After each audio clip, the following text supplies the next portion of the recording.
പറഞ്ഞ ചേട്ടൻ എന്തു ചെയ്യും? ചേട്ടാ, എല്ലാ ആണുങ്ങളിലും ഉണ്ട് ഒരു റേപ്പിസ്റ്റ്.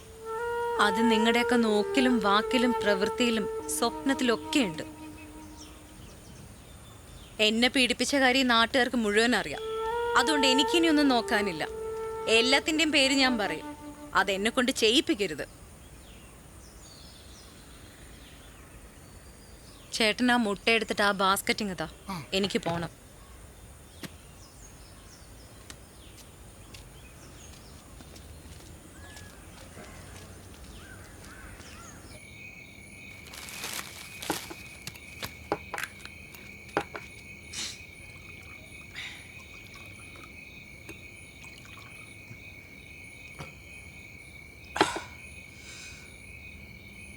നിനക്ക് എന്തറിയാസ പറ്റിയത്?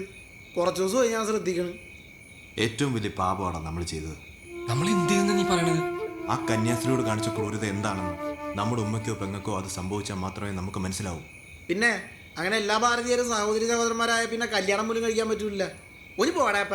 എന്നിട്ട് ഇപ്പൊ എന്ത് ചെയ്യണമെന്ന് നീ പറയണത്? നമ്മളാ അവളുടെ ജീവിതം ഇല്ലാതാക്കിയത്. കർത്താവിന്റെ മണവാട്ടിയാവാൻ വന്നവളെ ഇന്ന് നാട്ടുകാർ കുത്തിപ്പറിക്കുക.